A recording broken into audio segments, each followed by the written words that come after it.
श्री राम कथा का उद्देश्य है संशय का निवारण, मोह का निवारण। उस दिन मैं चर्चा किया था,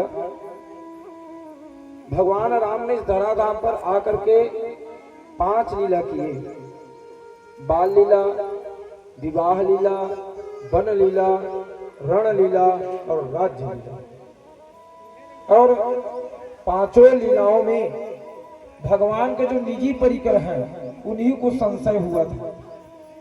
बाल लीला में संशय हुआ काकभूषुंड जी महाराज को, जिसका निवारण कथा सुन करके हुआ। माने कथा के द्वारा संशय का निवारण। विवाह लीला में संशय हुआ, मोह हुआ ब्रह्मा जी को।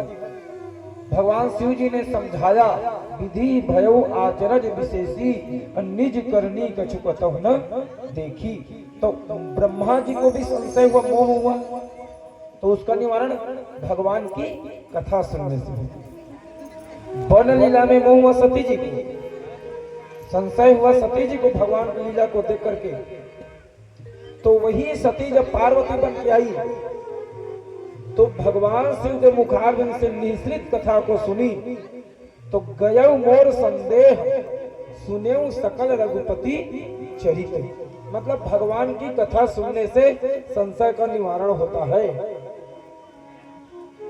रण लीला में संशय हुआ, मोह हुआ गरुड़ जी को।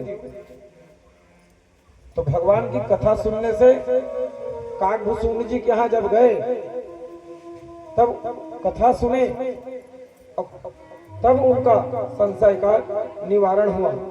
उसके बाद है 5वां राज्य लीला। राज्य लीला में मोह हुआ वशिष्ठ जी महाराज को।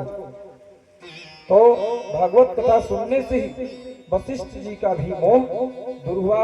इस प्रकार भगवान की कथा सुनने से जो संशय होता है, मोह होता है भगवान के प्रति, वह दूर हो जाता है।